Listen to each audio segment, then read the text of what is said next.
দর্শক মণ্ডলী, আজ 14 জুন 2025 শনিবার 31শে জ্যৈষ্ঠ। জানাচ্ছি পত্রিকাগুলোর প্রধান প্রধান শিরোনাম। সর্বপ্রথম ইত্তেফাক মেইন হেডিং করছে জাফলনে 2 উপদেষ্টার গাড়ি আটকে ভুয়া স্লোগান। নেক্সট প্রথম আলোর মেইন হেডিং ইসরায়েলি হামলা চলবে ইরান। এরপর যুগান্তরের মেইন হেডিং প্রধান উপদেষ্টার যৌথ ব্রিফিং এ একটি দলের প্রতি বিশেষ অনুরাগ প্রকাশ পেয়েছে জামায়াত। নেক্সট ভোরের কাগজের মেইন হেডিং ঢাকা সহ 38 জেলায় তাপপ্রবাহ, তাপমাত্রা কমার আভাস।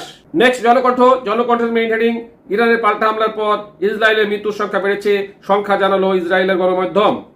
এরপর ইনক্লাবের main heading doctor Yunus Tarique Rahman বৈঠক, ষড়যন্ত্রকারীদের কফিনের শেষ পেরেক, প্রধান উপদেষ্টা প্রেস সচিব।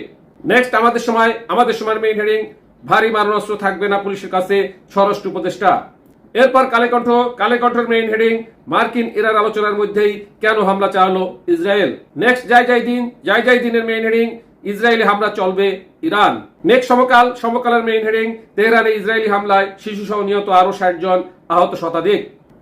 নেক্সট বিবিসি নিউজের মেইন হেডিং ইরানে হামলা চালিয়ে যাওয়ার ঘোষণা ইসরায়েলের, ইরানও হামলা বন্ধ করবে না।